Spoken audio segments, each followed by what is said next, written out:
think some of the best ambassadors I know are those that take the lead, set their own schedule, kind of pick and choose what they do.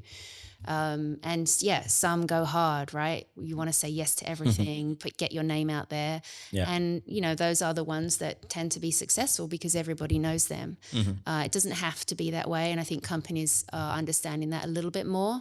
So it doesn't have to be 6 months of the year on the road or 75% of your travel away from home like it was for me in the early years. Yeah. Having said that, if I hadn't gone that hard, would I have gotten to where I was? Who knows, right? Yeah. It's easy to give advice now, looking back to younger bartenders starting out, saying, take it easy, take it slow, have a good work-life balance. Yeah. But you're hungry, right? You want to get out there and kind of do everything. Welcome to PreBatch. Today we're speaking with Charlotte Voisey. Charlotte is the Executive Director of Tales of the Cocktail and previously led the Global Ambassador Program at William Grant & Sons. Today we speak about the difference between US and Europe, specifically London and New York cocktail scenes. We talk about career progression and becoming an ambassador, non-alcoholic cocktails, and the future of the bar industry. Drinks on the menu today are Army and Navy, Espresso Martini, and Spritz like no one's watching.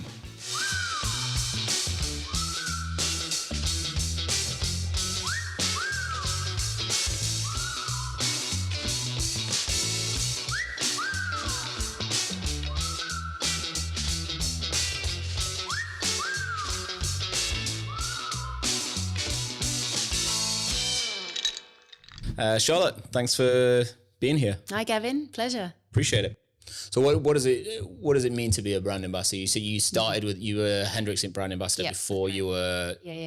But yeah, started as a Hendrick's brand ambassador. And I think these days the term brand ambassador in the industry is quite common, quite well known. But every company does it slightly differently. And we're quite proud of the way that we do brand ambassadors at William Grant & Sons. There's a lot of focus on like brand embodiment. So for example, if we're hiring someone on Hendrick's or Glenfiddich, we're actually looking for sort of a personality that would align with either of those brands. Tons of common skills and requirements across the board.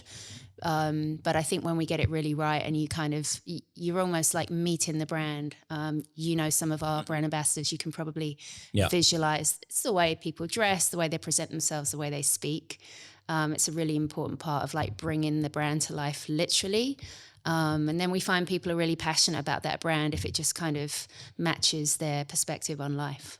Yeah, I've definitely noticed. I think William Grant's does it the best I've ever seen is this, like you say, like matching the personality to the brand. Like your Hendrick's ambassadors are always sort of dapper gentlemen. You can definitely picture them in Victorian England riding penny farthings. You know, there's something a little bit extravagant and sort of slightly offbeat about it. Yeah, whimsical, peculiar. Yeah, I like, and then you've got your monkey shoulders, who are very, for me, just like your classic bartender style. And then you got your Sailor Jerry, which are usually they're more like tatted up, sort of rock star kind of vibes. Yeah. How do you hire for that though? Like, is that difficult to hire? I'm sure like the global ambassador is you can have kind of a funnel that goes up to that. Yeah. I suppose on a local level, it's maybe a bit more difficult to like embody that. Yeah, and what we found is like a lot of our brand ambassadors come from the bartender background, right? Doesn't have to be that way. A lot of them do. It's a natural progression, myself included. But otherwise, you can kind of tap into the kind of culture passion points of the brand, right? So maybe it's like looking at theatrical groups, or like for Monkey Shoulder or Sailor Jerry, like you've mentioned, maybe it's like skateboarding communities, that kind of thing. So it kind of fits with the brand, but it's not just, the bartender with the most tattoos gets the Sailor Jerry job. Like that's not how we do it. But so I don't get the job. Sorry to break it to you here on the podcast, Gavin. Got it. But yeah, sometimes it's just about looking kind of at the periphery of the brand world, and seeing what like culture moments align. Yeah. Okay. And dipping into those communities, you can find some interesting people there. And, the broader backgrounds we have in the team, the more fun it is, right? Because, if everyone's been a bartender, that's great for the bartender side of the role because there's empathy, understanding. But if we can actually bring in people from different backgrounds, it just gives them a more diverse like energy and perspective to the whole thing. Yeah. And what's because I remember, you know, a long time ago, brand ambassadors, certainly from my perspective as bartender and bar managers, I'm talking early 2000s, they seemed quite different to me. Like, yeah, they seemed a bit more like reps. It was a little bit more short term. It was a little bit more selling bottles, maybe like they actually maybe had a quota of stock. I'm not sure, but maybe they had some kind of quota that they needed to hit. And it feels like now brand ambassadors are very much like very distant from that, and they're very much about promoting the brand. So like, what's the importance? What do you see as the importance? I'm sure again it's different for each brand, but what's the importance of a brand ambassador? You know, in the current time? Yeah, I think it's definitely evolved a lot. You're right. And these days, I would say like the best way to leverage or use a brand ambassador is really to tap into like the marketing side, right? So events for sure, education, but make it fun, you know, with bartenders is a big part of what we do, but also like directly with consumers, you know, empowering people, educating people how to make drinks at home, like make it fun for them so they enjoy it. They're more likely to kind of go out and remember your brand as the one that made it fun for them. Rather than just being sort of hit over the head all the time with too much education. I think one of the golden rules for being a great brand ambassador is always, right, remember who you're talking to and really what they would enjoy to hear or how they would enjoy to get the information and how they want to be entertained. You know, that's a big part of it as well. We talk to all sort of facets of people, but keeping in mind like what's in it for them, like what's going to make them tick. Is a big skill. So what's the consumer side of the job like? Because I think as bartenders, I think people who listen to this would be largely bartenders. Sure. And I see it from the bartender perspective. Yeah. And I suppose we don't really consider what connection the ambassador has directly to the consumer. So what's that side of the job like? Yeah, so there's a couple of things. The first would be like big sort of consumer events. So that might be like food and wines type events, or even now sponsoring things like music festivals, right? Any kind of occasion where consumers, regular people are just going along to enjoy themselves, and there's an opportunity for the brand to pop up rather than just kind of serving great drinks. It's actually kind of activating a little bit, bringing the brand to life so they get to meet your brand in an environment where they're already like having a good time in their kind of groove, in their culture space. How can we kind of pop up and add to that a little bit? And that's where we get to like interact directly with the consumer. We're not relying on restaurants and bars and stores or hotels to kind of be the middleman, if you will. So there's that side of it, making simple drinks as well that they can make at home, right? We would talk to bartenders about different types of cocktails than you would talk to consumers about, because consumers would get lost very quickly. If you're talking about like the latest mixology trends, they're like, hang on a second, what was the first thing you just said? You know, so it's different there. And then there's also like the PR side as well. We use brand ambassadors a lot in the media, right, as spokespeople. So whether it's doing podcasts or being on TV or classic like print interviews, that's an opportunity for ambassadors or the brand to speak directly to like the reader. Which depending on the media outlet could be trade, could be bartenders, or could be consumers. Okay. Yeah, and I guess I haven't really thought about the consumer side of it so much. And I'm sure a lot of bartenders don't. I think they're very tunnel vision for all bartender stuff, and they just want to get nerdy all the time. But I suppose it's different for every brand as well. Like, I mean, you've got brands like Monkey Shoulder that are very cocktail mixable, and then you've got brands like Glenfiddich that might be more, and Balvenie that are sippable, and then Hendrix, which you know can be either way. I'm sure there's a much healthier split. So I suppose it depends on the split and the market and all kinds of things. Yeah. So how did you get into being an ambassador? You were a bartender before being an ambassador, right? Yeah, I was. Yes, I was a bartender for a while in London. I was the general manager of a cocktail bar. That's kind of when things kind of shifted for me on the up. And after a few years there in London, I was approached by William Grant & Sons to move to the US, change my career, not the industry, of course. I was able to stay in the industry, but make a switch, which was totally exciting. It was a big change, but I liked the people, I loved the brands, and got to that point where I loved being a bartender, still miss some aspects of it, but was kind of just ready for a new challenge. And I liked the idea of staying in the industry that I'd love, that I knew, but, you know, a new challenge within that. Yeah. So, yeah, that was back in 2006. 2006, you became a brand ambassador. It was straight away for Hendrix? Yeah. Yeah. Yeah. And then you must have been Hendrix ambassador for 10 years or so, no? Not quite. A few years, 3 or 4 years, and then kind of moved into a leadership role. So like a portfolio ambassador, where I'd cover the whole of the portfolio, because our ambassador team started to grow quite quickly in like the late 2000s, that decade. And it quickly became apparent that, hang on, there was a need for a bit of a leader, just to mentor and support the group, but also to like bridge the gap between the brand ambassador community and kind of the rest of the company that were inherently kind of marketing professionals, a little bit more corporate, didn't necessarily have the empathy and understanding of what a brand ambassador role is and how to get the best from them, shall we say. And that's where I was able to kind of step up a little bit and be that bridge. Yeah, bridge is the word. I use the word bridge a lot when I think about the corporate world and the bartender world, and trying to marry the two things together. But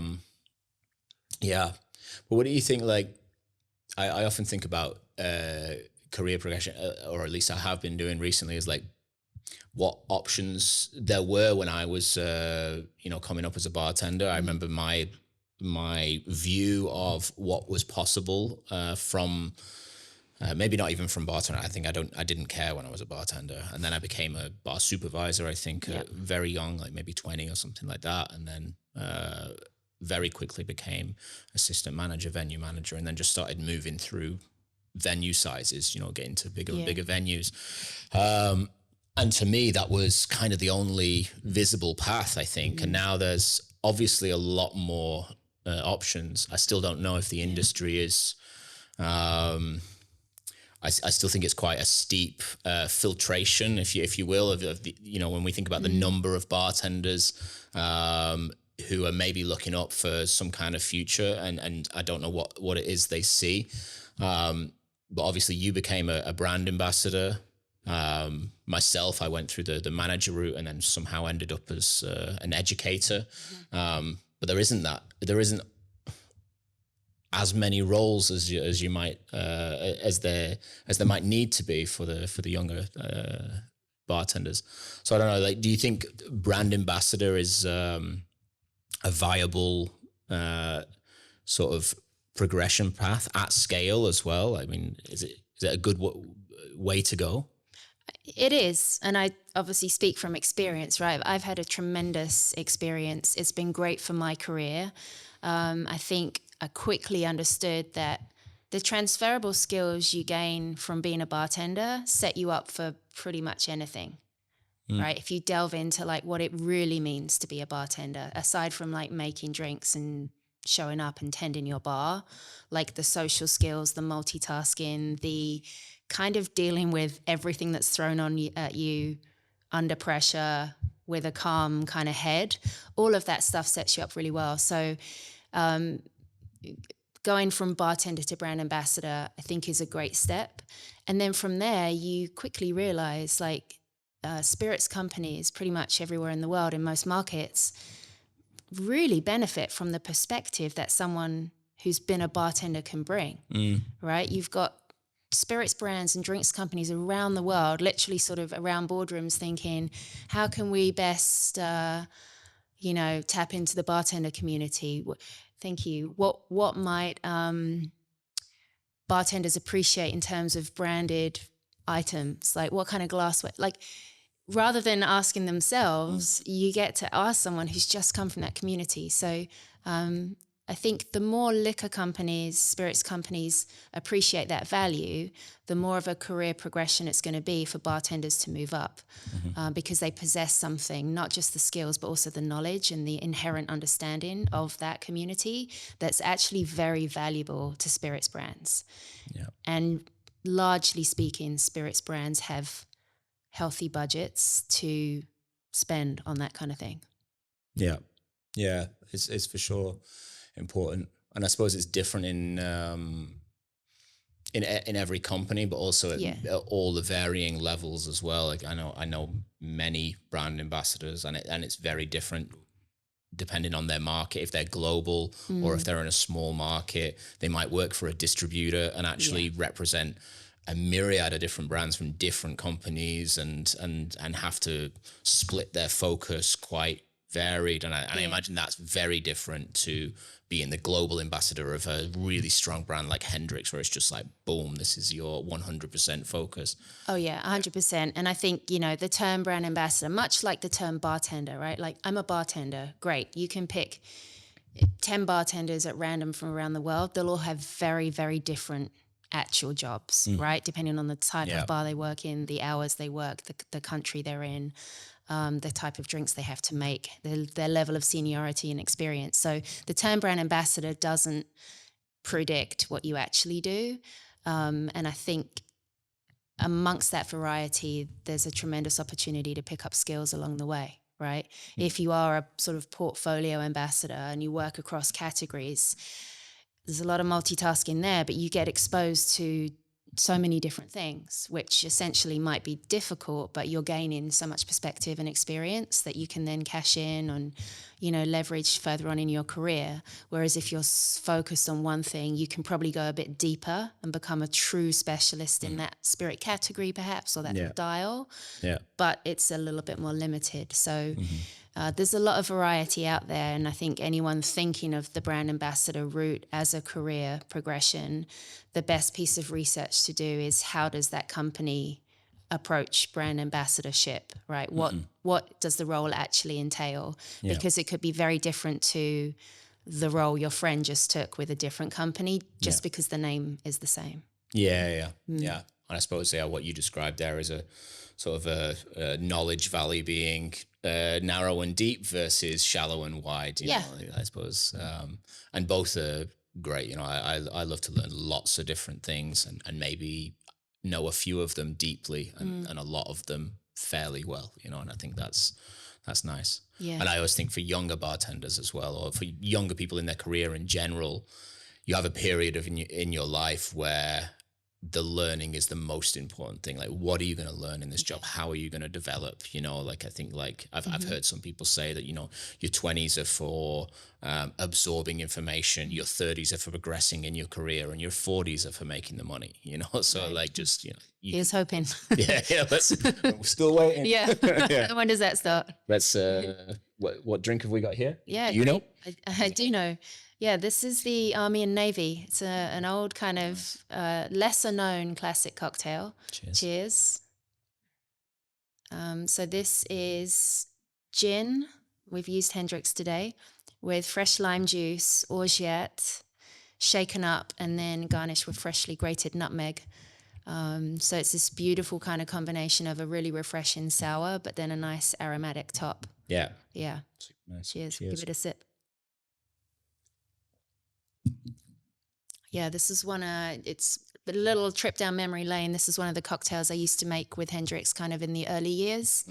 It kind of struck me when I started that work that gin at that time, or up until then, had largely been about the gin martini and gin and tonic, right? The two most sort of famous ways to serve gin.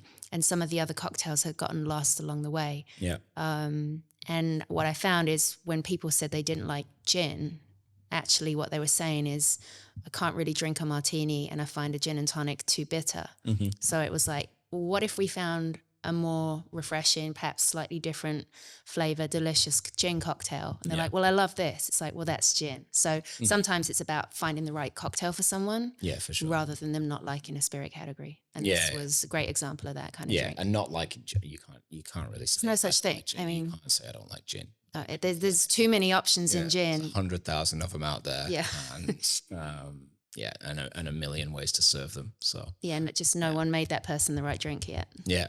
I mean, even just having a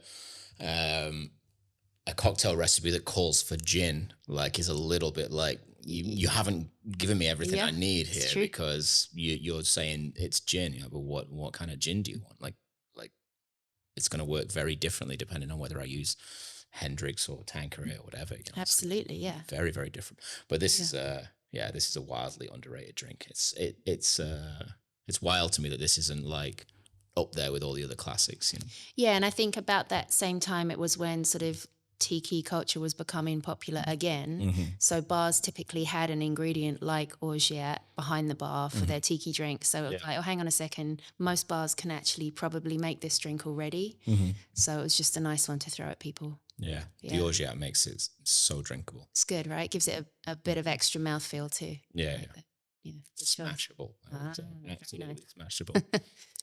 So I want to ask you about the actual job, and then I'll stop harping on about ambassadors. But I'm interested in, and I think people are interested, because I think, like I say, I've been thinking a lot recently about how to empower younger bartenders, and give them some kind of career progression. Not that it's necessarily my job to do so, but it's I do speak to them on a fairly regular basis, and I get this question about what paths there are. So what would you say like the daily job of a brand ambassador? I mean, it could be very different, right? I know the shiny side, and you know that the shiny side is like, you know, attending events and being the host, and you know, we say like shaking hands and kissing babies, and you know, going around and working the crowd a little bit. Is it all that? Is that 10% of it? Is it 50% of it? And what's the dark side? Yeah. Well, I think the way you frame the question, talking to bartenders, it's pretty much like bartending, right? People see you when the bar's all set, you're dressed, ready to go, the music's on, the lights are great, you're having a good time, people are enjoying themselves. What they don't see are the hours of prep, and what they certainly don't see is cleaning up, and then, you know, the late nights, getting home finally, calming down, finally, you know, getting to bed, getting some rest. So there's so much that goes into making that bar shift happen. It's pretty much the same with the brand ambassador role. So you've got those, you know, look on Instagram, you've got all the shiny fun stuff that we share on social media. What people don't see is the planning, the admin, the creation, the ideation, coming up with events, but then making them come into reality takes a lot of work. So yes, there's laptop time, there's, you know, planning, there's persuading and influencing other people who don't quite come from your world why this is a good idea. So there's a lot of diplomacy there to be used as well. There's a lot of traveling, right? I know it's a cliche with brand ambassadors, you know, but we spend 40% of our time getting from A to B and back again. You know, it's a big part of the role. So you have to kind of learn how to use that time well, either for yourself, for rest, or to get work done. So there's no 2 days are the same, which is great. If you like that kind of thing, it keeps you on your toes. It's kind of ironic because coming from a bar setup, certainly as a bar manager, you know, every day is the same. It kind of, it's like clockwork. What changes are the guests that come in, of course, makes it exciting. But in terms of knowing where you are at what time, it's pretty much going to be the same every day. And then you're thrown into this role, or you have the opportunity to take this role, and it's like, wow, there's no routine. You know, what routine? Yeah.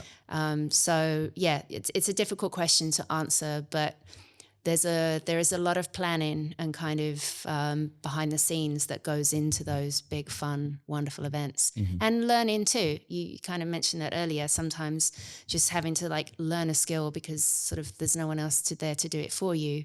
Keeping up to date with information. If we're the voice of a brand or a spirits category, you know, things evolve. The industry's dynamic, constantly sort of new ideas are coming through. We have to keep on top of that. So there is sort of downtime for research and development, not only through drinking cocktails in great bars, but, you know, reading, doing that kind of work too. Yeah. Being ready for questions, and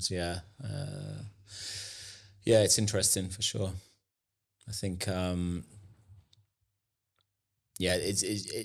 it's definitely like a path that I think that bartenders gravitate towards. I suppose it's a period in time, like anything in your life. It's like perfect for a period in your life, maybe, because I know I've done a lot of travel. I'm sure you've done your travel years, and I don't mind to travel now. Like it's not a problem, but I couldn't do it to the same degree that I used to do it. You know, it used to be 6 months of the year on the road, in hotels and stuff like that. And to someone who's never done that before, that sounds great. You do it for 10 years and you take a deep breath. You're like, you need to find some balance in your life, you know, like, but everyone's different. You know, some people could do it for the whole lives and love it and be like, yeah, I'll never give this up, you know? Yeah, I think the industry's in a slightly different place now. I think a lot of companies understand, spirits companies now who are hiring brand ambassadors understand that they need to provide a bit of life balance, right? Work-life balance. So as an ambassador coming in, hopefully not everyone's required to have to do that. Again, I think some of the best ambassadors I know are those that take the lead, set their own schedule, kind of pick and choose what they do. And some go hard, right? You want to say yes to everything, get your name out there. Yeah. And, you know, those are the ones that tend to be successful because everybody knows them. It doesn't have to be that way. And I think companies are understanding that a little bit more. So it doesn't have to be 6 months of the year on the road or 75% of your travel away from home like it was for me in the early years. Yeah. Having said that, if I hadn't gone that hard, would I have gotten to where I was? Who knows, right? Yeah. It's easy to give advice now, looking back to younger bartenders starting out saying, take it easy, take it slow, have a good work-life balance. Yeah. But you're hungry, right? You want to get out there and kind of do everything. But I do think the role is a great opportunity for bartenders to do for a few years, to your point, to understand truly another side of our industry. If you go from bartender to brand ambassador and then on to perhaps owning your own venue, which I know is a dream for a lot of bartenders, you've then spent a few years understanding how spirit companies work, the legalities perhaps of our industry from a different perspective that you can then leverage and have a fuller understanding of the business once you go back into hospitality. So it's good experience to pick up, as well as hopefully having the time of your life and meeting great people and networking and giving yourself a bit of a platform along the way. Yeah, not just the job in itself, but seeing how those big companies work, because they've probably got systems and procedures in place that you wouldn't have experienced in the bar. Even if they were in place, you probably just didn't see them as a bartender. Like they might have just been invisible to you. And then you might go to a big spirit company and they have, whatever invoicing procedures and, you know, financing, and you have to check the P&L and you have to do X, Y, and Z. And, you know, like, and you see all these systems and they might not immediately, you know, like make you excited or, you know, certainly not. But then after a while, I see why it does, why you do that. That's scalable. That's this, you know, that's for this purpose. And then you can probably take some of that, because something I think about, that I've tried to tackle a few times, and it's more difficult than I thought it would have been, is financial literacy with bartenders.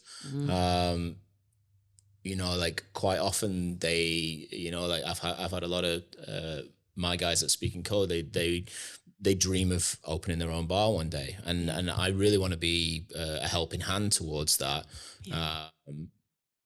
But you know, there's all the dreamy stuff like creating menus and bar design and service manuals and stuff. I mean, service manuals isn't necessarily dreamy, but it's definitely within the scope. And it's like, but I have to tell them like, hey, like hard line, none of this works if the bar doesn't make money. You have to be financially literate. Like you can't ignore that. You can't just hope for the best. You have to really drill into these details. And I realized when we start doing some trainings, which I've done on a few occasions, the faces are blank, and I'm like, oh, I actually have to take quite a fair step back. And this is not like, I'm not trashing bartenders per se, but it's just they haven't been exposed to a lot of this. You know, they don't know what a wage spend does to the end of year figure, or you know how VAT is taken, or you know, like there's loads of these things where you just like, you know.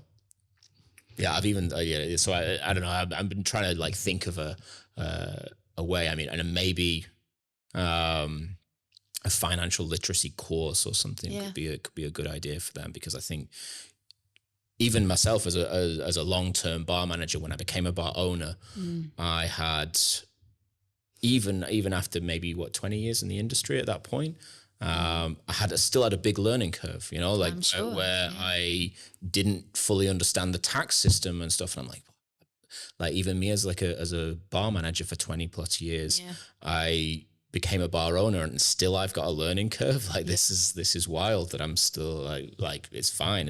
But at that point you're jumping in the deep end. You know, I wouldn't have liked to have jumped in the deep end 10 years prior to that, before I'd learned all the stuff that I learned. So yeah, it's something I think about. Yeah, I mean, even in the brand ambassador role, right? If you're a bartender to brand ambassador, it might be the first time you're managing a budget, right? For example, so you might be given a budget, even for a project.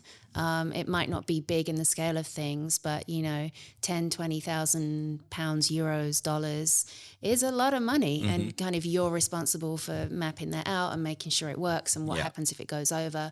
Like those are good exercises to go through, especially if it's not your money, to your point, right? You'd rather learn. Yeah, learn with somebody else's money. That's like, if I can give some advice, like for sure, like this is what I was, and I was conscious of this when I was managing bars, and people asked me actually, like, don't you want to own your own bar? And I'm like, I'm going to practice with other people's money for a long time before I start using my own. Not that I had any to play with, but this was part that was in my sort of grand plan if I had one. Or with other people around you that can kind of catch you before you fall, right? Exactly. Or give advice and things. So yeah, there are those kind of like life skills, whether you're going to open a bar or go into whatever, like understanding financial management, literacy, budget management it's how the world works, right?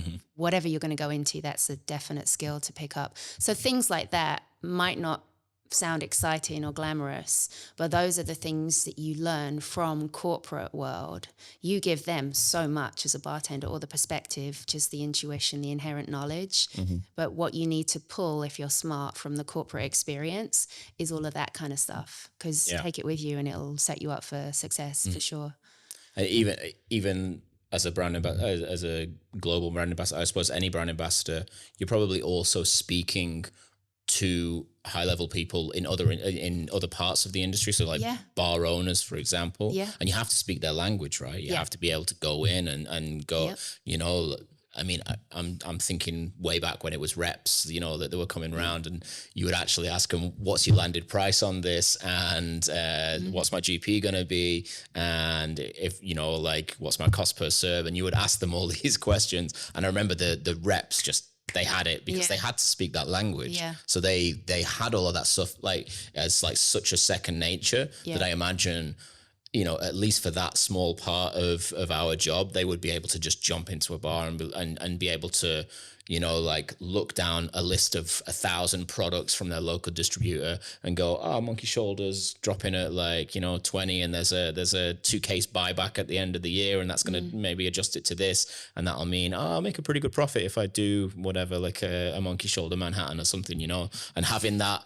skill to be able to just put those things together quickly, not like perfectly, but just like on the fly, is, it saves you a lot of time, and it's going to, because you have those conversations like on a regular basis, or at least you've got that consideration to make. So. Yeah. Again, it's all about understanding who you're talking to, what's in it for them, what's going to help them. Like, is it a moment for education, or is it a moment for like actual kind of business chat, or do they just want to have a good time? You need to kind of literally read the room every time you're with someone and give them what they need. And if it's not you, if you don't have those skills, you get them the person in your company that can. Right. And you make those connections too. Yeah. Just be personable, I guess. Yeah. Just figure it out as you go. Absolutely. Yeah. That's the number one thing. Yeah, for sure. So what was it like moving to New York? Because you and I have both lived we're both from England. We both lived in New York. I lived there 2 years. You've been there for what, 10? 18 now. 18? Okay. So you're American. I do have an American passport. You do? Yeah. You don't have an American accent. I don't. No, they don't give you that. They give you the citizenship, the passport, but I get to keep the British accent. Yeah. So you can lord it over other people. Yeah, exactly. You sound so intelligent. Yeah. It's just my accent. Just try not to get to know me. It's all surface level intelligence. Carried away now. Yeah. It's the same for me, and I don't have a posh English accent, but I remember, people like, I love your English accent, and I'm like, I kind of don't know why. You know, to us, it's very different. Like, I think yours and my accent are very different. And, you know, like certainly if I hear like a Liverpool accent versus a London accent, like they're all very different. And Americans just kind of seem to see them as English accents. But it's the same vice versa. It took me a few years to detect the region. And now it's like, I mean, completely different Southern accents, even like Long Island, New York versus Brooklyn versus Manhattan are like so very different. Yeah, I can pick up a Brooklyn. Yeah. For sure I can do, I can, like if someone's from Alabama, I'm like, I'm spotting that straight away. But in the beginning, it's like, even like US, Canada, it's all the same, right? And no, it's not. Of course it's not. It's the same kind of thought process, I guess. Yeah, I suppose. Yeah, you and I do not have the same accent. But... I don't know how to feel about how you said that. No, but I mean, don't, right? We know that, but I think to the American ear, we probably do. Yeah. I mean, I don't even have the same accent as the people in my hometown, to be fair. Most people think I'm Australian, so, you know, where are we? I get Australian quite a lot as well. Yeah, I lived in Australia for a long time, so we're just citizens of the world, you and I, Gavin. Exactly. Sipping on our army and navies. So it's a banger, right? It's a really good drink. I can see that you like it. I might have 3 or 4 more of these. Okay, good. Tonight, though, not now. No, but my question, so like, you've been in New York for 18 years then. What do you see the cultural differences are? I mean, specifically with cocktails. Let's not get into the whole world of cultural differences. Okay. There are many. But between New York and London, in the cocktail world, like what's the difference between your typical cocktail bar in London versus New York? Oh yeah, great question. I mean, when I first moved over, I think the biggest kind of realization for me was there was such a reverence for classic cocktails in New York, right? Like menus were very heavy on like literally the classics. Whereas in London at that time, it was kind of like, you don't need to put classics on a menu because they're classics, right? Your menu is for your own creations. That's kind of how I saw the London bar scene. And I'm talking like, 2006-ish, right? That kind of era. But in New York, it seemed like this is our Manhattan and we're going to put it on the menu and we're going to like make it great.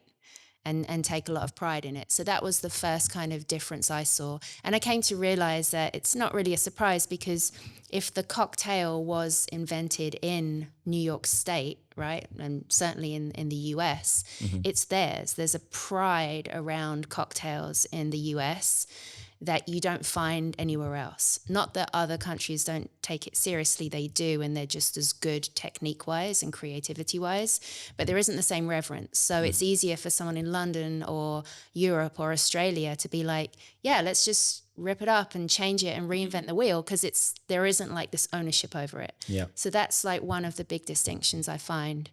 I think also just New York, everything felt quite historic and kind of a throwback, like looking to history for inspiration.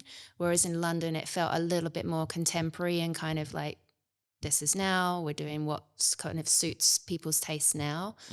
But again, you learn from that, right? There's a lot of our history for cocktail culture it still informs the way we teach, right?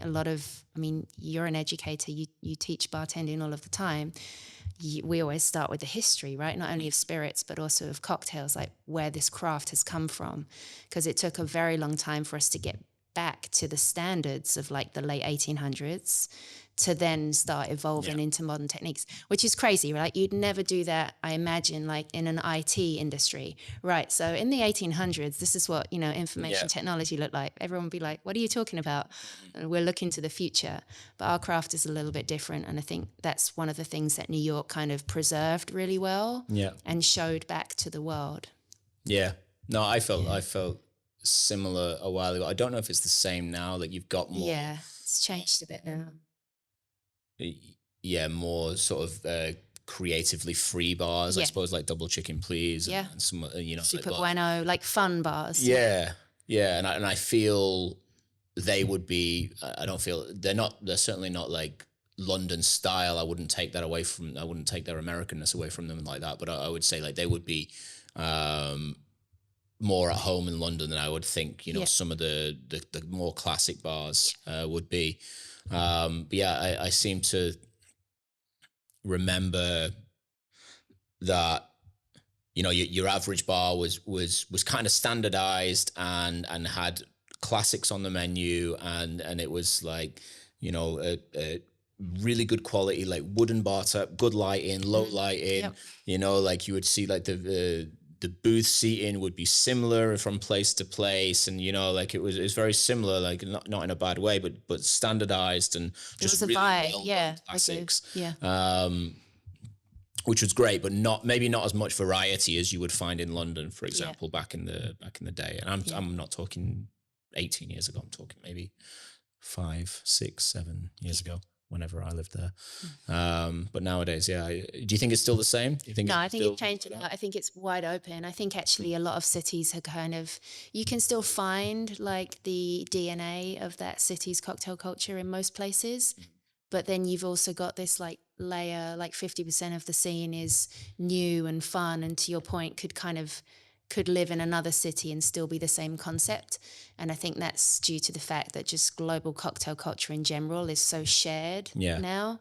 Like, yes, there's inspiration and there's certain things that make cities their own, but, you know, it's a global cocktail community now.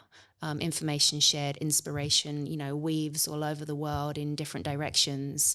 What's happening in Singapore is known and understood here in Barcelona, which is exchanged with London, which is run by the Italians anyway, which, you know, everyone comes to. Everyone comes to the US for Tales of the Cocktail, which is a big kind of information share. There's, you know, all the big trade shows, people get together and share ideas. So I think cities, big cocktail cities these days are probably 50% their own and 50% a global concept really that could sit anywhere, which is exciting. I think it's great, especially great for consumers because they kind of get to see more variety everywhere, like your average guest.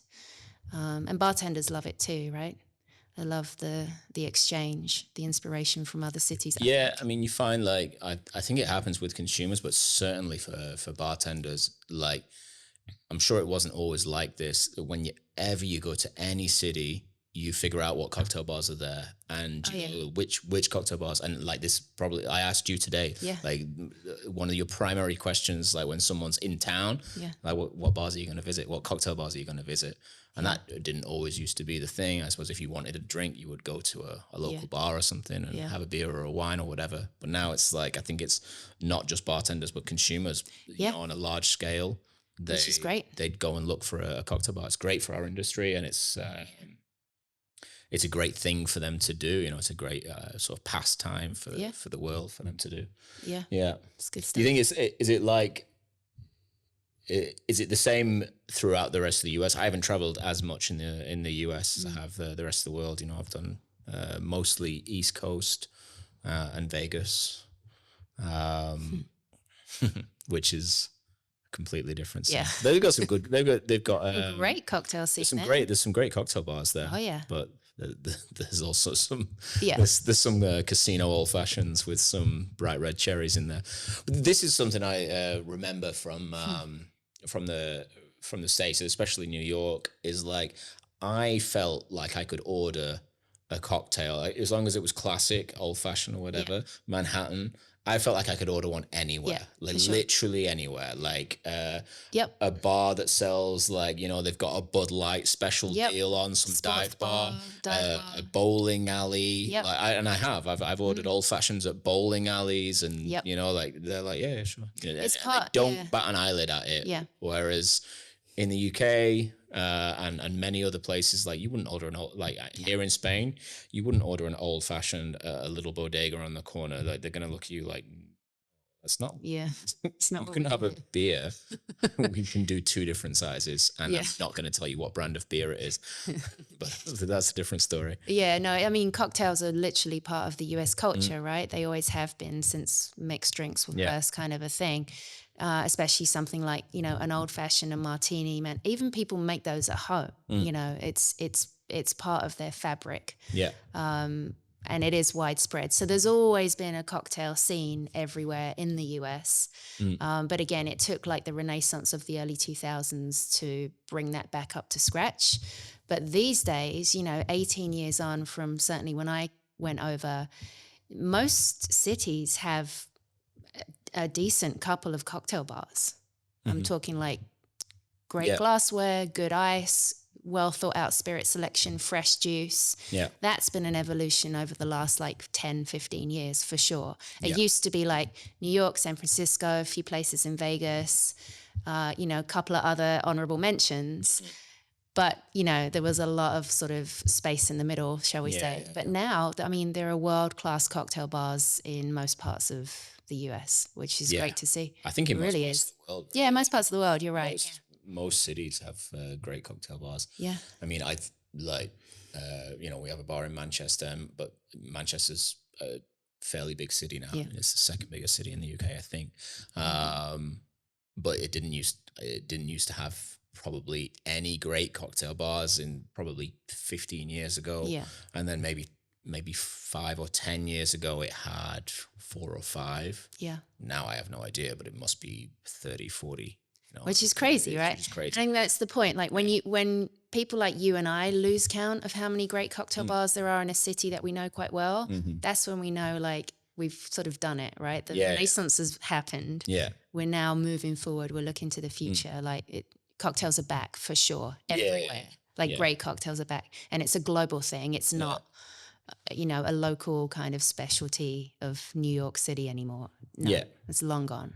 And it's not just bars that will make cocktails. I mean, that would be like in a city like Manchester, that would be in the hundreds for sure. Yeah. But bars that, sort of one of the lines that I draw, there's many lines, but like a bar that orders ice because it's slightly nicer. Yeah.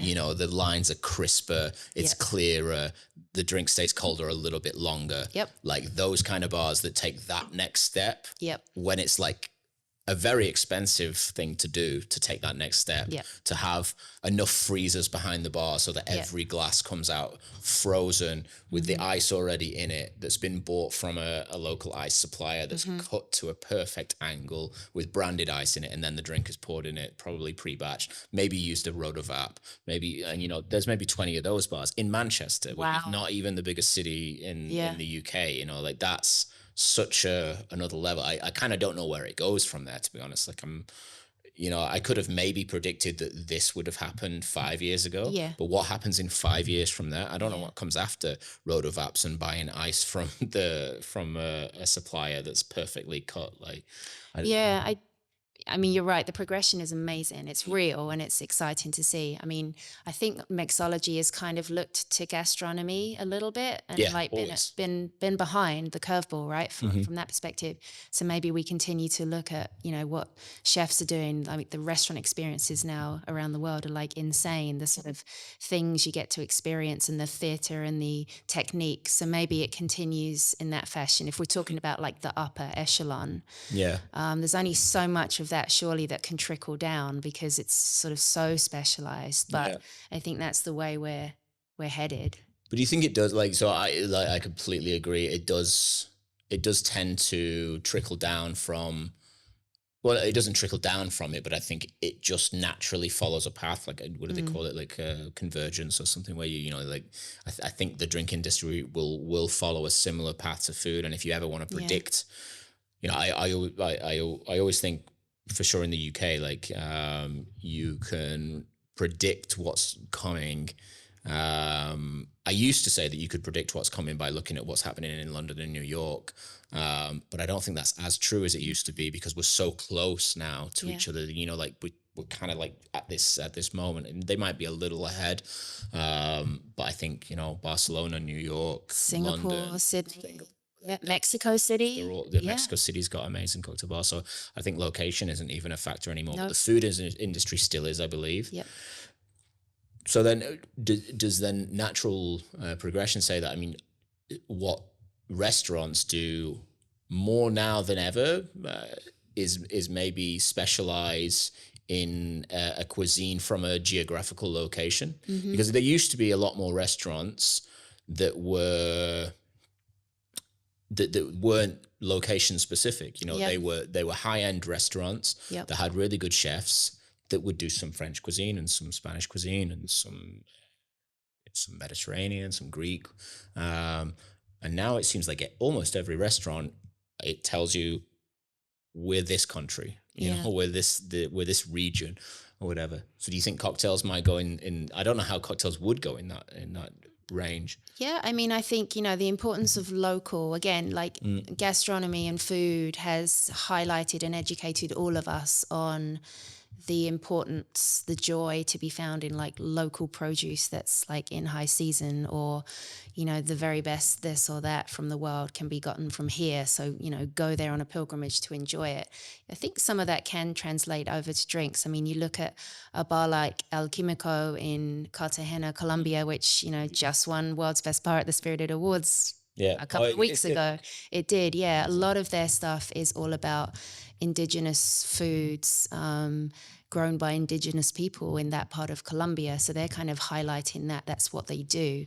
So there are some examples of bars kind of already doing that. So that could be a trend, I think, that continues, especially in parts of the world where they are blessed with, great ingredients. It doesn't work everywhere, right? I mean, growing up in the bar scene in London, like seasonality wasn't really a thing, right? Because you're like, nothing's seasonal, so everything is, because we just import it all. So it's going to work in perhaps some of the more agricultural based parts of the world, maybe South America, but different parts of Europe. And that's probably where you see these particular restaurants already emerging and doing well.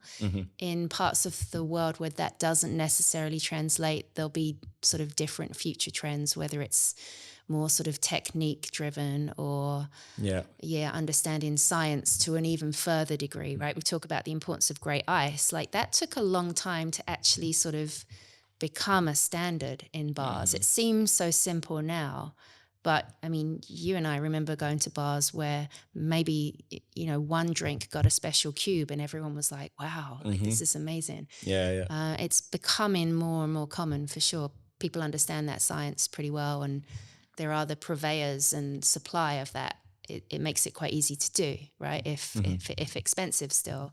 So maybe there's more boundaries of science that will push and continue to elevate drinks. My crystal ball out here trying to predict the future.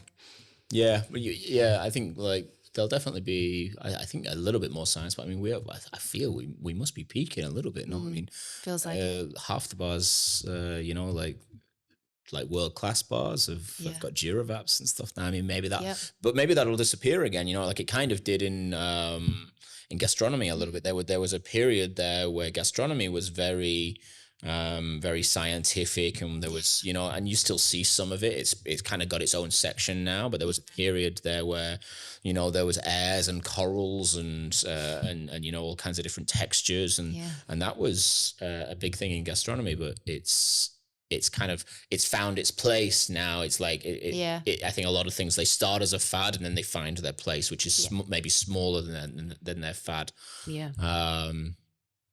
But what you see with bars, maybe more than geographical location, is like you'll see specializations in spirits. So you see mezcal bars, for example, that will have a mezcal cocktail list, and they'll have a range of mezcals, and the bartenders will be specifically trained on mezcals. But then they'll have a few other, that obviously you can buy beers and tacos or whatever. And that can come not necessarily from where in the world you are, but a particular passion point, right? Like you could have a great mezcal bar in London. Because that particular bartender or team are so passionate about the category that's like what they want to pursue and bring to people and help people fall in love with the category like they are. For sure. Especially with something like mezcal, where you go to Mexico. If you send a bar team to Mexico, that's guaranteed they're opening a mezcal bar together.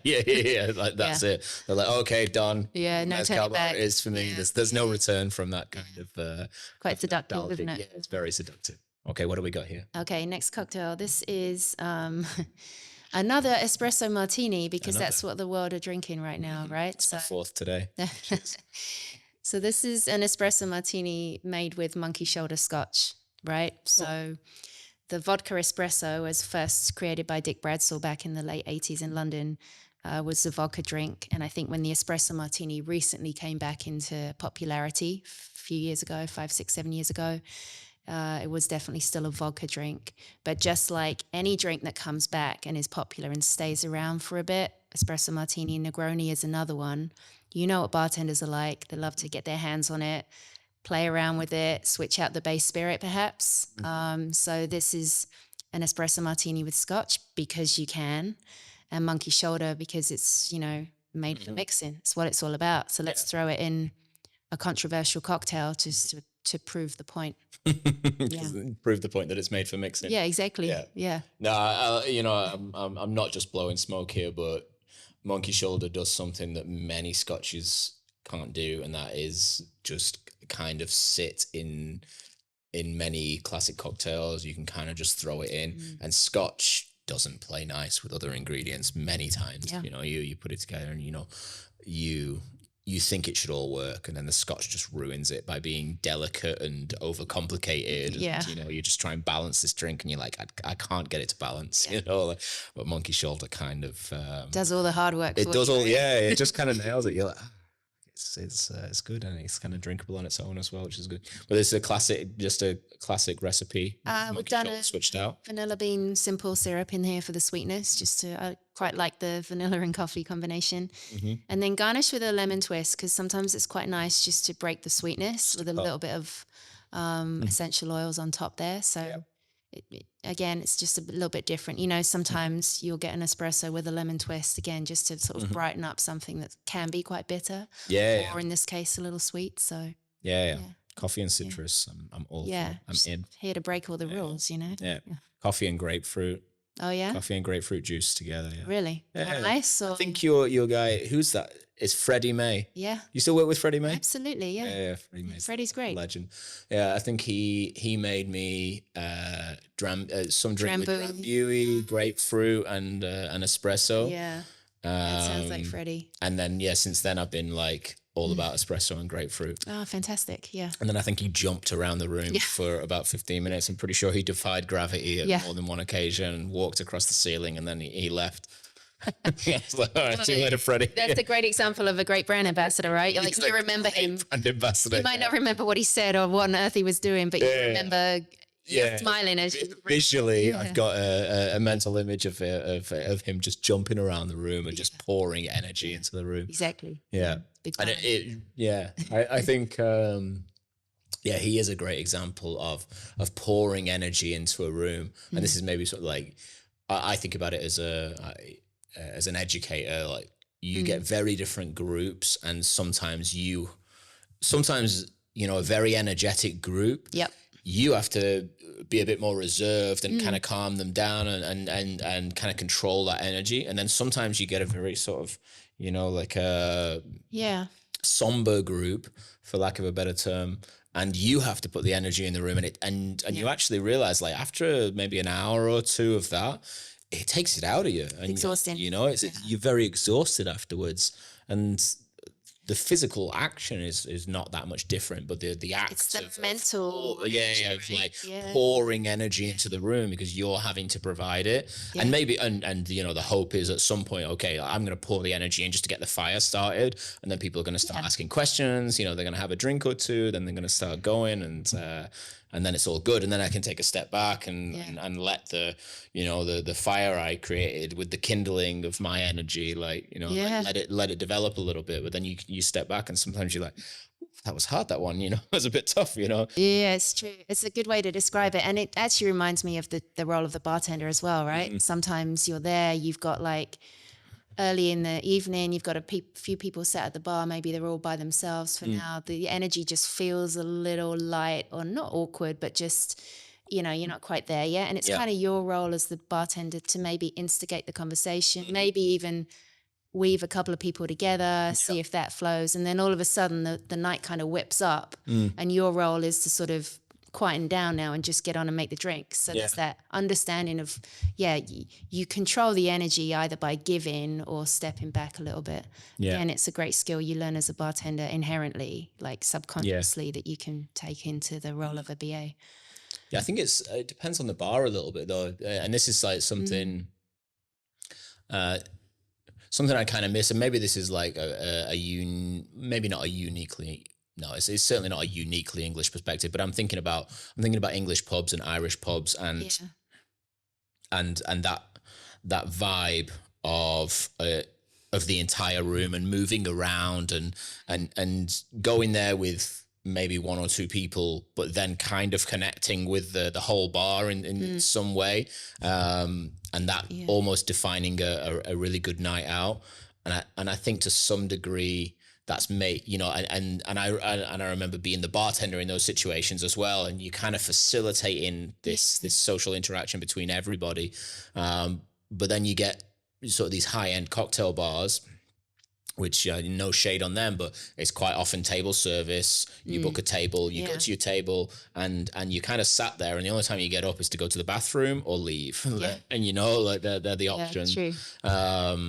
So, you know, I'm not saying it's a problem or there should be a solution, but you know, like I think to some degree that conviviality is maybe lost a little bit in those scenarios.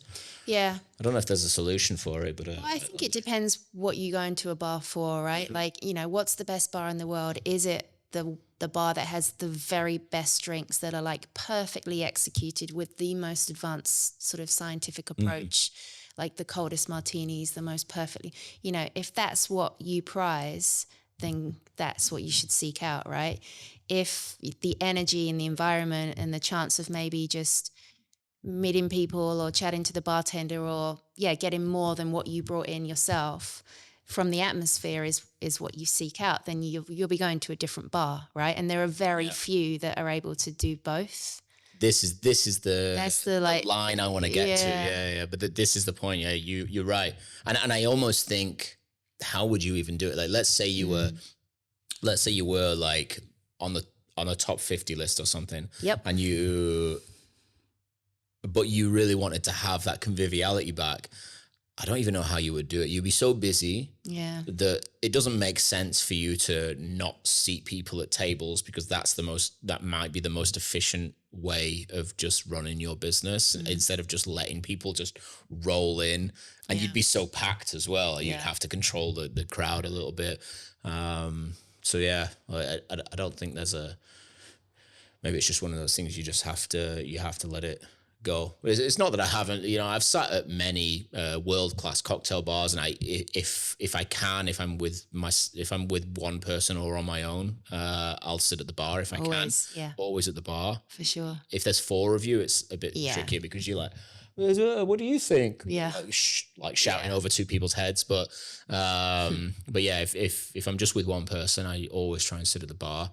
Yeah. And definitely if you're on your own, you sit at the bar.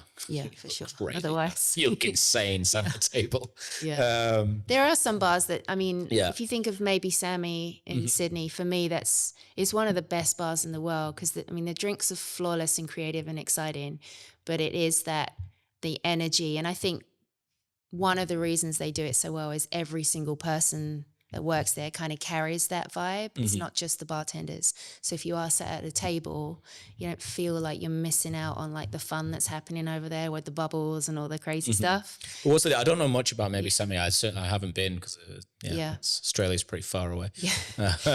But what's the deal with maybe Sammy? It's their hospitality, right? I mean, they're so kind of committed to making every single person that walks in like feel welcome, but also have a fun time, and not in a way that's obnoxious, you know. Again, coming from sort of a UK culture, sometimes it can be like, okay, I'm good. Like, yeah. It's not that. Yeah, like they'll just read the room. But I find some of like great bars, especially when there's great theatre around the drinks, which they have at maybe Sammy, you sort of feel like unless you're sitting at the bar, you're missing out on the real show. Yeah. Because you don't see the drinks being made. So I think they pay special attention, and they're not the only ones, to like get in a bit of tableside theatre so that you sort of get a little bit of that show as well. Yeah. And it's not just the bartenders that have that hospitality, it's everyone that works there, which again is a mark of a great bar. And there are plenty of examples around the world where it's the full team, right? It's every single person you interact with that needs to be on the same page hospitality wise, because it all matters. Yeah. Every person you kind of cross until you get to the bar has already set the tone for the night. So yeah. It's difficult to create that kind of team. It's one of those things where it goes unnoticed by the average person attending. Yeah. Because like hospitality should be, it's all behind the scenes. You know, it's all just like disappear. But actually to get to that point, I think it can look like luck, but it's so much more like it must be so much planning and execution and controls and measures and watching and understanding and experience. It's a lot of things. Yeah, it has to be intentional, I think. I think, bars like that set out to say, we want to be great at hospitality. Let's really understand what that means, what it means to people, how the team are going to feel comfortable and confident to deliver that. Like, it's a proactive part of their planning. Yeah. It doesn't just happen. You don't just get lucky by giving good hospitality. Certainly it comes naturally to some people more than others. And if you're lucky enough to get a team full of those people, great. But I think the bars that do it the best, or the hospitality groups, restaurants, hotels, whatever, that do it the best, plan for it. Yeah. They invest in it. Yeah, I agree. Yeah. Yeah. Like this is also something that has been sort of on my mind recently, is how to sort of train consistently those soft skills, hospitality specifically, but hospitality, service, tone of voice, like consistent experience. This is like, it's so different. You have to treat it so differently to training someone on drinks. Like the drinks and drink development are so objective. It's like, we're going to do this. This is how long you put this in the rotovap for. This is what temperature and pressure to set. These are the specs. This is how the drink is made. Here's a picture of the drink. It's like everything's objective. And even menu development can be the same way. And people are like, taste this. 5 people taste it. 5 people say it's good. Okay, good. Goes on the menu or whatever. You can make it very objective. But then something we've been talking about recently is like tone of voice in how we respond to guests between all of the staff, because everyone might speak slightly differently. How long do we spend at a table, and how much does that depend on the person? Because there's so many variables as well, because I might go to one table. One key variable, have you been here before or not? Like if you've been here before, then I don't need to give you the full menu talk maybe. But if you haven't been here before, I need to give you a menu talk, and it should be just long enough, because if I get too geeky, you're going to be like, why is this bartender talking to me? And why isn't he reading the room as well? Because maybe you might be on a first date. You might be meeting a friend that you haven't seen in a long time, and you just met them, and you're saying hello and whatever, and you need to read that kind of situation. Or you might be with 4 people. You also might have like a heavy menu that's like got a lot of information. It's a lot of like words you don't necessarily understand. So training these soft skills is difficult, and it's also difficult to scale, which maybe I think is a good thing, because it needs fewer chains. Yeah, I think it's more of like an understood philosophy and approach, because it's hard to strive for consistency for something which is literally like human interaction, right? You're responding in real time, like you're reading the room, you're reading the energy. Do they want more from me? Is it time for me to step away now? Do they want humor? Do they want just the info and get out of here? So it's hard to apply like consistency to something that has to be different every time. Yet people require a certain kind of level, right? Or a certain standard, or a certain warmth, if you will, which again, it's impossible to measure. We just have it's an impossible dream. Yeah. So I suppose you need to accept that it's a target that you will never hit, but you should strive for it. But that's good, right? That fuels like the pursuit. You don't get comfortable or confident. Hospitality is never done, right? No. It's something you're trying to strive for. That's a nice way to put it. And I often think it's some kind of tone that I try to set in meetings recently is that we should just always zoom out, like if we're talking about table talks, for example, this is something I speak about in my bar. We talk about like ideal time for table talks, for example, because we have a little bit of a complicated menu, and you get very different customers. We get the bartenders coming in, because a lot of bartenders, they want to explore, they want to play, they want to know all the geeky stuff. They're like, are you Duravac that? Are you centrifuge? How do you clarify it? What's your method? The average person doesn't give a shit about that stuff, and you quite often can't even talk about the ingredients, so there's like 2 different zones there. So I always see my position as like, let's zoom out, guys. Let's always zoom out. And what are we trying to achieve here? Because the table talk is not the thing. What the thing is, what are we interrupting? Who's the person? What do they want? Like even zoom out as far as like, what is the menu supposed to do? The menu is supposed to get, the ideal scenario is that the person reading the menu gets the perfect drink for them from that menu. So it's a bridge. It should be connecting that person to their perfect drink as quickly as possible, ideally. Apart from that, the menu is not important whatsoever. So is it doing that? And if it not, why not? How can we shorten those connections? And how can you facilitate that? So like then once you zoomed out, because you can set procedures around that, but you can't do it. If you're too close to it, you can't do it. If you say, okay, all menu talks need to be 1 minute, you just like that. No, but there's too many variables at that point. You need to zoom all the way out. Everyone needs to understand what we're trying to achieve. And then when you understand what we're trying to achieve, then you need to take sort of kind of a grown-up decision about what that's going to be. Like we're adults, we're professionals. I don't need to tell you exactly in every scenario, if this happens, do this. If this happens, do this. I need to give you the broad understanding of what we're trying to achieve, and trust that you have the skills, or try and help you have the skills, but like believe in you that you can go and get that, like go and, make that happen, that connection. So yeah, I don't know.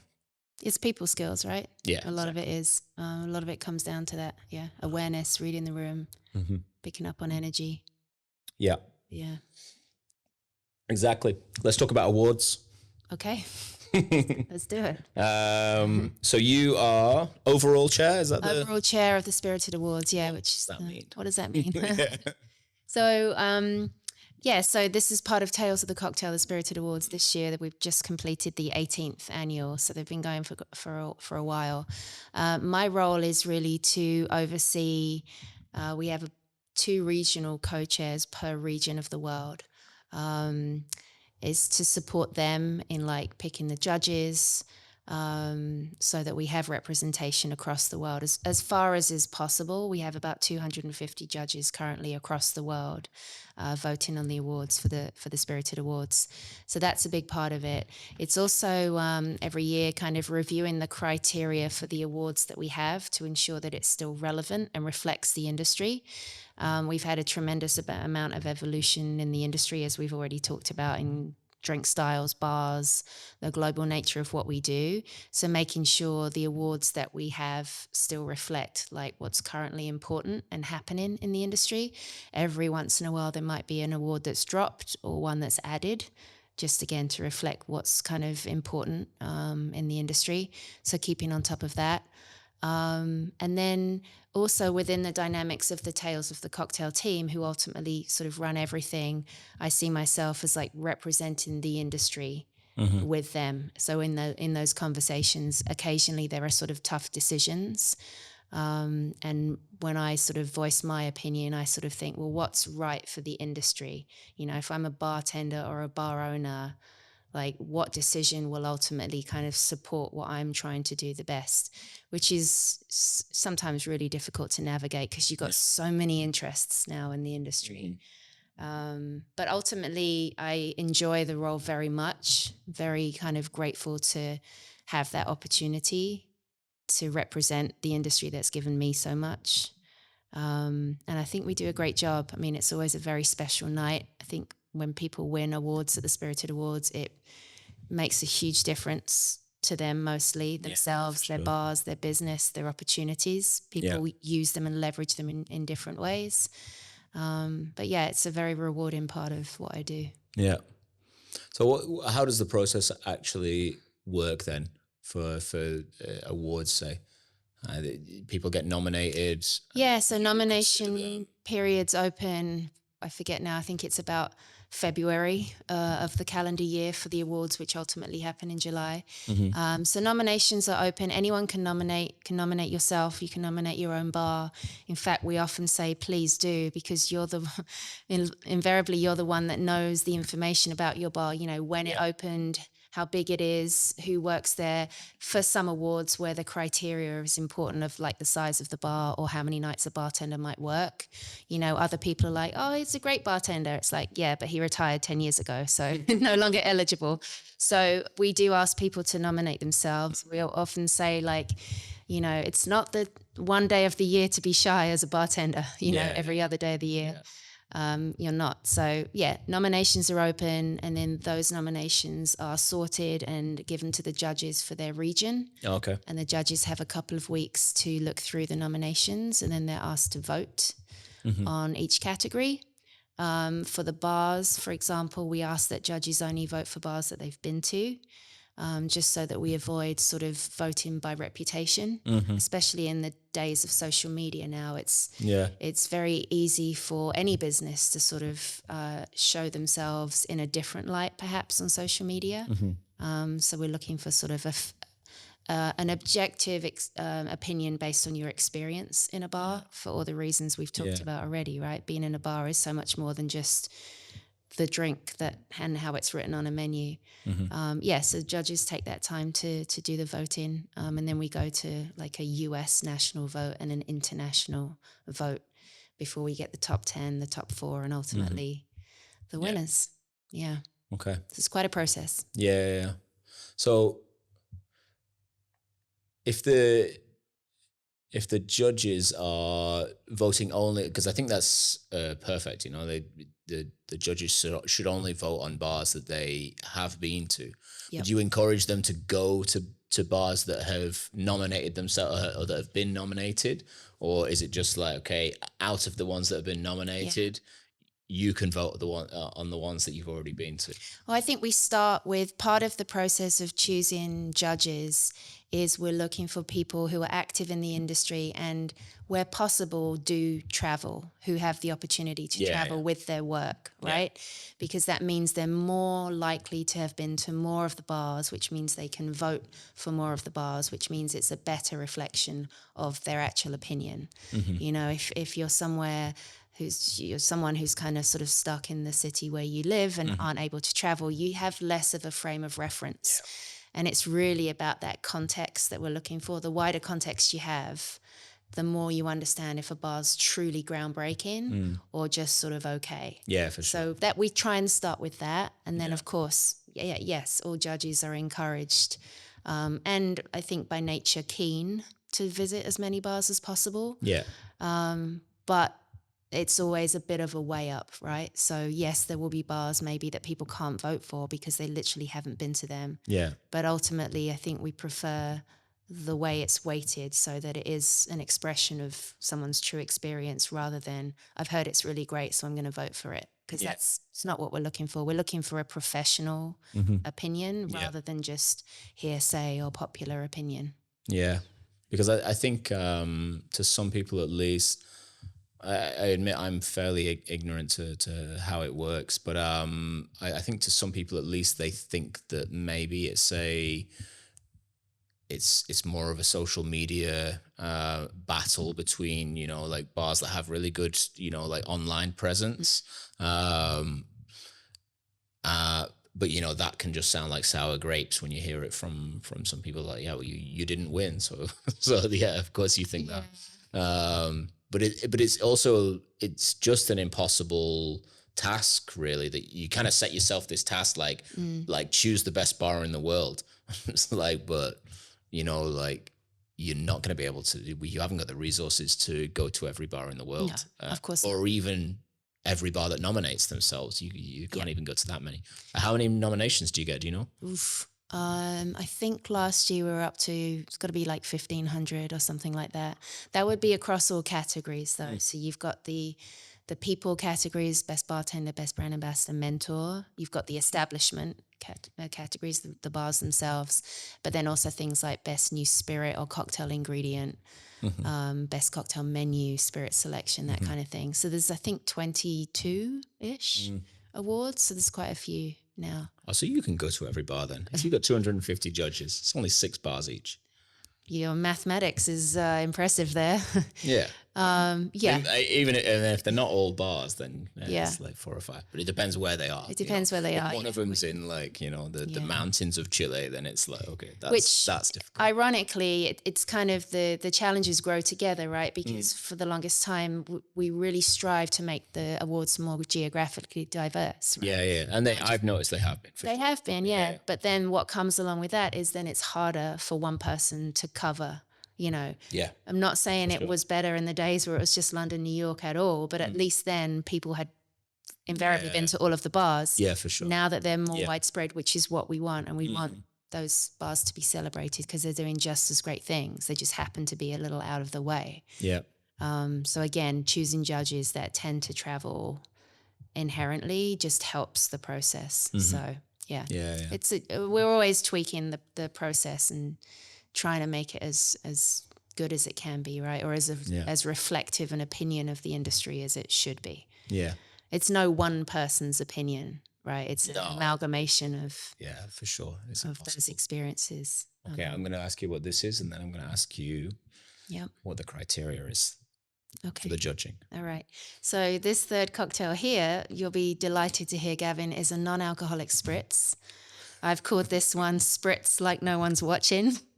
Oh, that's okay.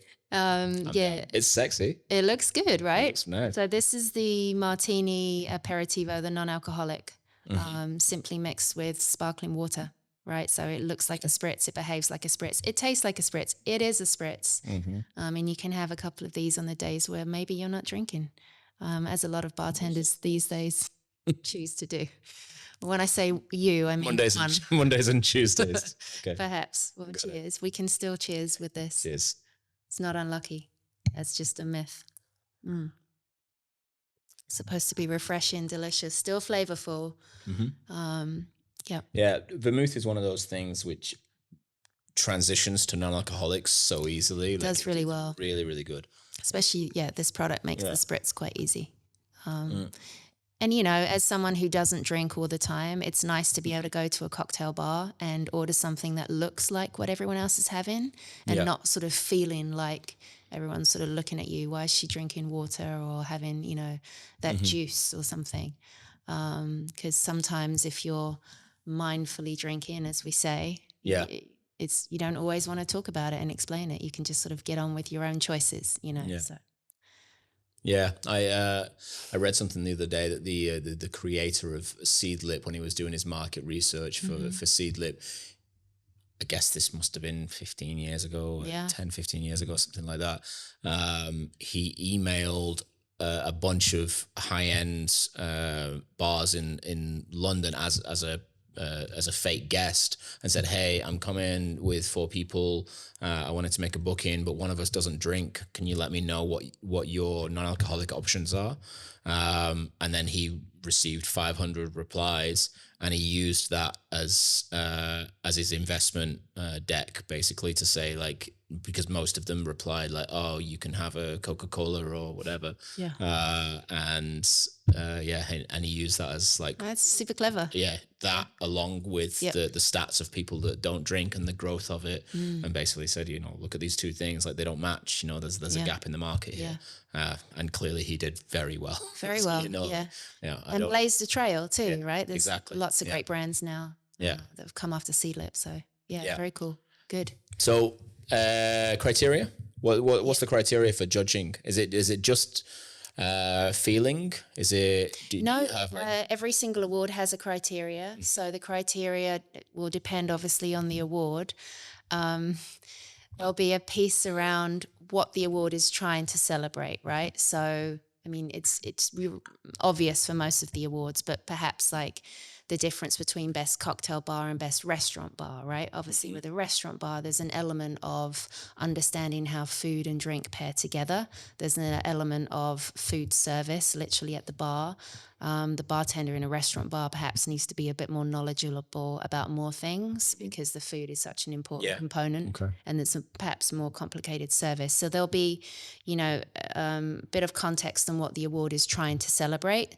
And then there'll be other criteria that's a bit more standard, like dates in which bars open. We have a best new cocktail bar award, which bars have to be open on a certain date. It's the calendar year prior to the awards itself. Okay. Therefore, other bars need to be, older than that, at least 1 year, etc.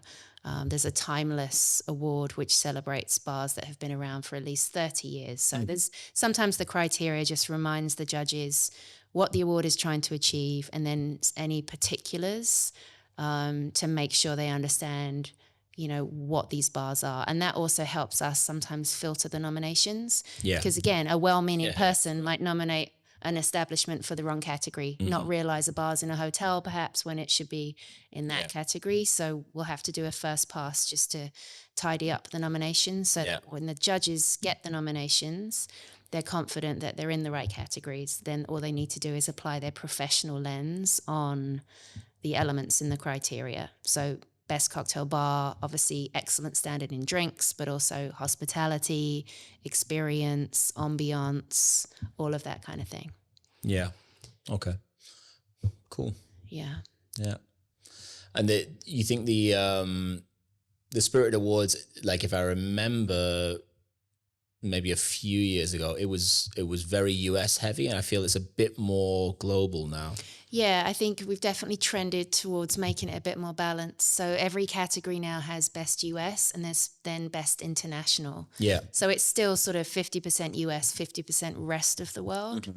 But it was created at a time where the US never really had any awards, industry awards, back in like 2007 or 8, whenever the first one was. Yeah. And, London, the UK always had their awards. Australia had awards. There was a need to create like a US awards. Yeah. But then the fact that Tales of the Cocktail was so globally attended, there was an obvious synergy to add in kind of international aspect. And then that's just developed over time as cocktail culture has developed in different parts of the world. So yeah, now it feels a little bit more even keeled, and it's great to be able to celebrate kind of every part of the world in one awards ceremony. Yeah, absolutely. Yeah. I mean, I see it as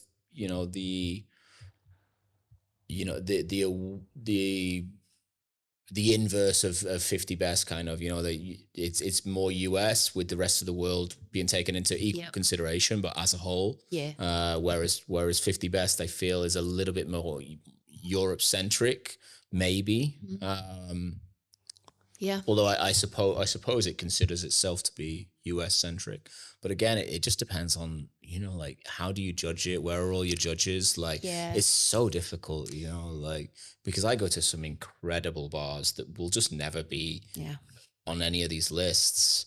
And I'm like, you've got the best service. And it might just be one person who might not work there for, like next year or something, but I just got like incredible service. So also there's consistency to take in, like, consistency is so key.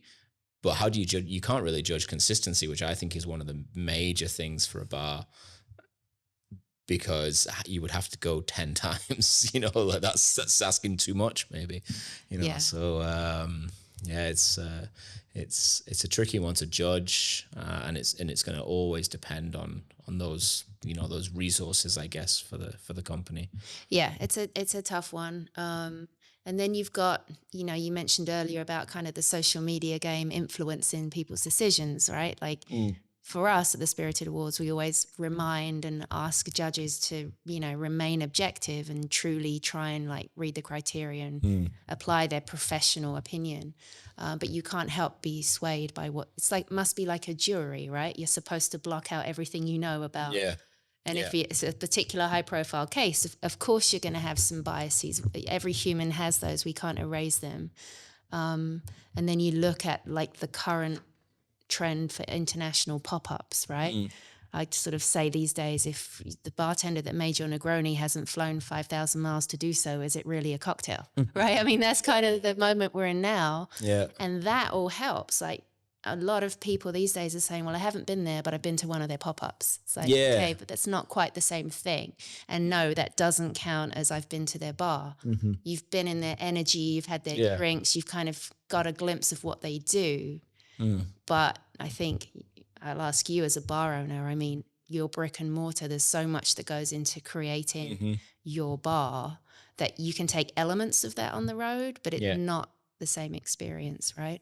Yeah, it's a tricky one. Yeah, so the takeovers and the pop-ups, I love to do them. Partly, you know, there's a lot of reasons you love to do that. One, it gets your name out there a little bit in a wider community.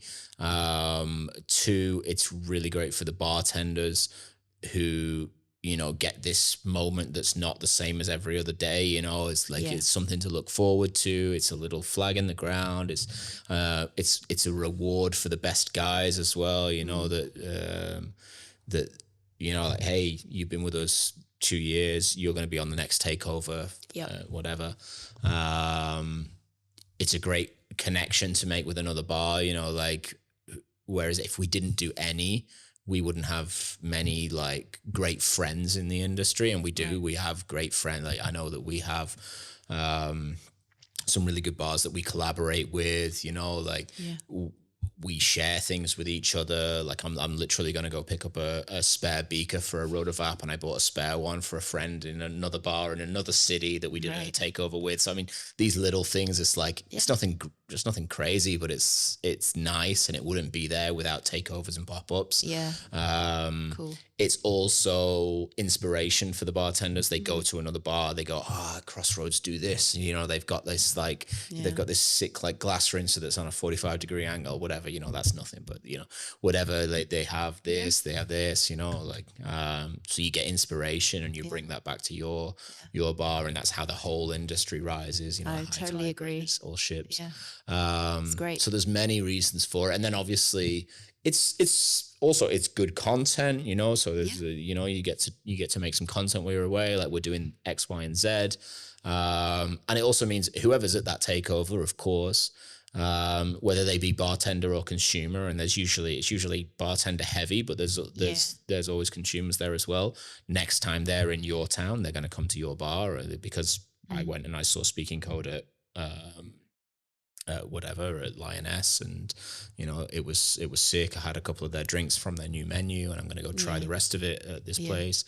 So there's a lot of reasons to do it, and awards is obviously another one as well. You know, you want to present yourself well, and and I think awards is good for business. So there's many reasons to do it. And it's a good connection with the brand as well, you know, because usually, like, you know, for people who don't know, there's generally a brand that's sponsoring those things, because the bars can't afford to do, you know, like, you know, we can't, at my bar, we don't have the margins to be sending people on international trips, to go and do a takeover at a bar that's going to pay us not, you know, we're not going to get any money from that whatsoever. So all we're looking for from a brand is like, hey, we'll promote the 2 cocktails that we already do with your brand anyway. So it's no skin off our nose, but we'll be doing these 2 drinks if you can just cover our flights and give us some stock, and that's it, and cover our hotels maybe. And it still maybe costs us a little bit, but it's good promotions.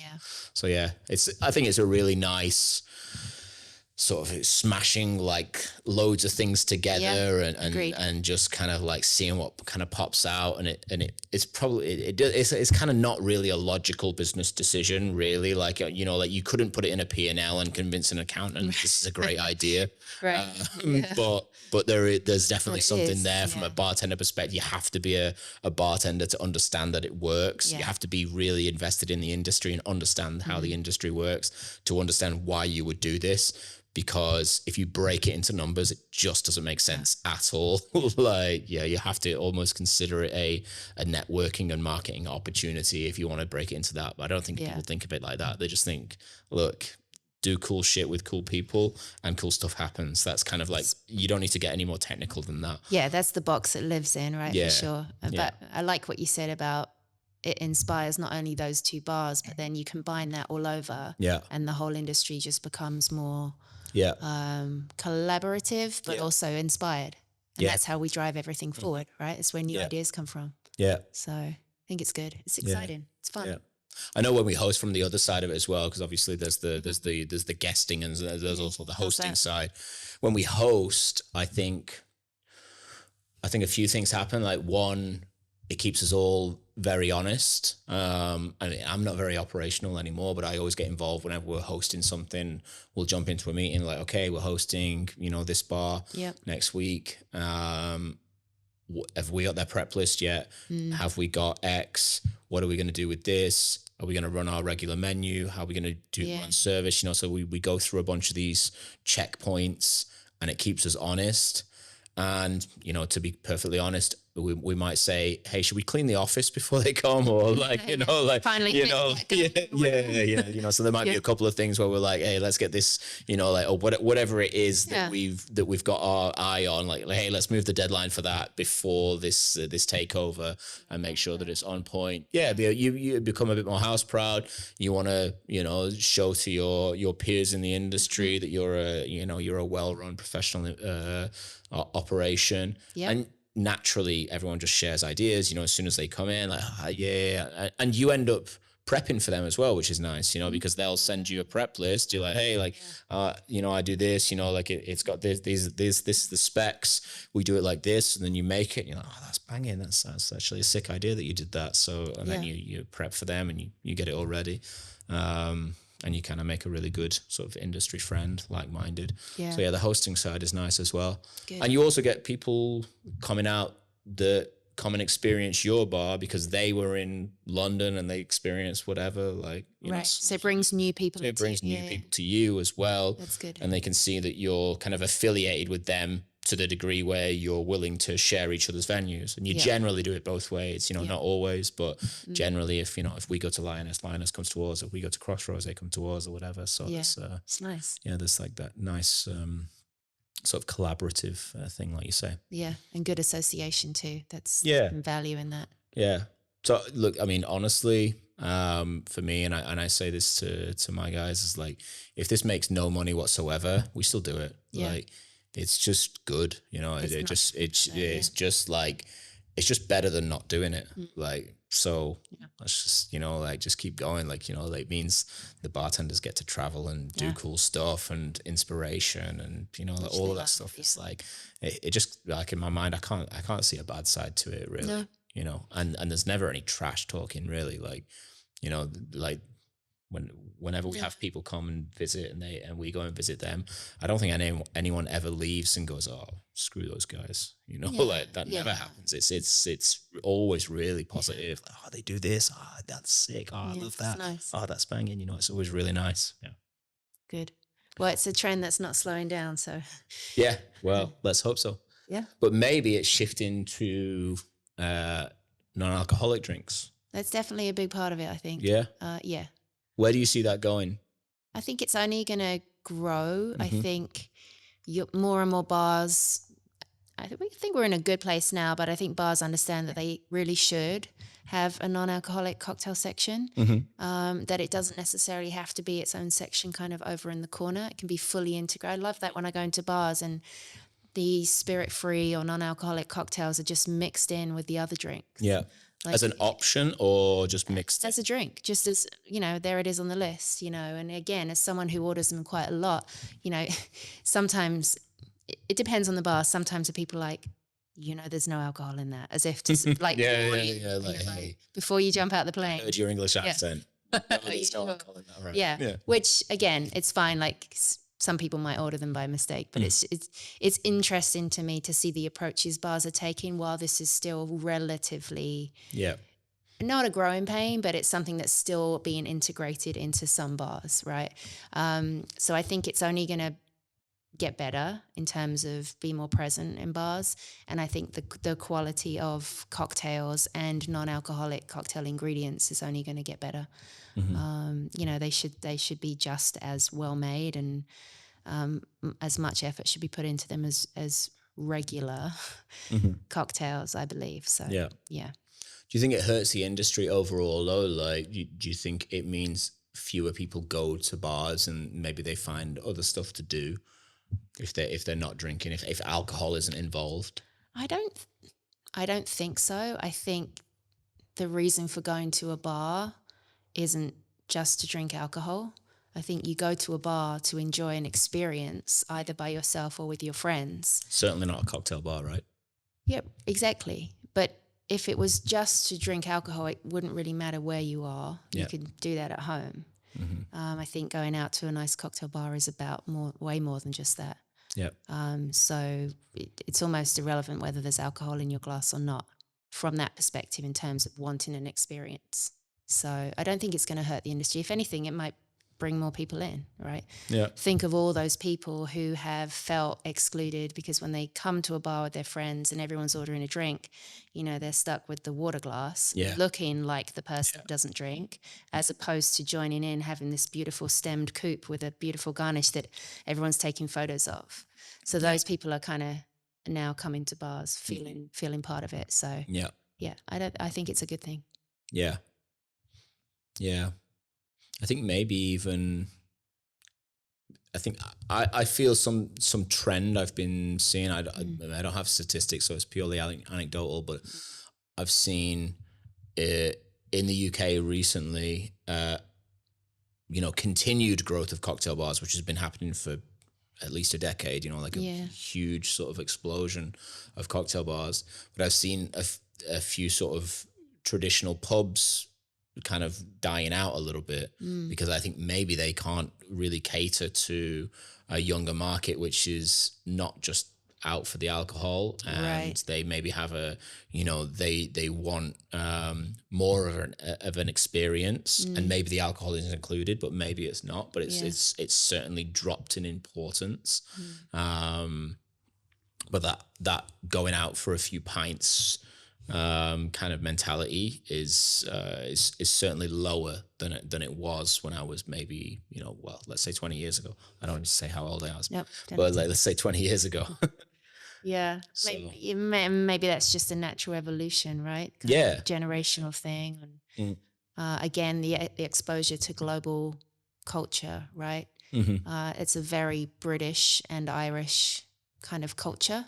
So when younger people maybe are exposed more to like the European way of doing things and aperitif and all that, not to say one's better than the other, but it's just, there's still space for it all. But maybe the pub kind of culture isn't as dominant or won't be as dominant as it used to be. I don't know. Yeah. Again, I don't really live in the UK anymore, so I would only have anecdotes as well to share. But I could see that would make sense. Yeah. Yeah, well, I think, it potentially is becoming a little bit more European style. And I think, the point is there for people listening is like the European versus UK and Irish style. There's a really good book that describes it very well, The History of Drunkenness. But it describes how different cultures have evolved over time. And a lot of it has got a basis in religion and how Christianity gave wine at different points. But the European style tends to be, like drink beer every day but have one or two. And the English style was like wait till Friday and then have all of them. That seemed to be like, I'm oversimplifying, but that was kind of the that was the message, more or less. That was more or less the message, and maybe that is slipping away from England a bit. Not entirely. I mean, for sure, it's still there, and more power to them as far as I'm concerned. It's each to their own. I'm all for the color, and let it fly. But yeah, I think maybe like you say, more exposure to the wider world, maybe more generic attitudes to this kind of thing. And that's great for cocktails, and it's great for high quality. I think also people just want high quality experience. They want people to be passionate about what they do. They want to be guided. They want something special. And I think that's great. Like I think you should demand more, and that will drive the industry as well from the consumer side. So I think that's great. For sure. I think this is a great note to finish on. So good. Thanks so much. Cheers. Thank you for having me. Yeah. Cheers. Cheers.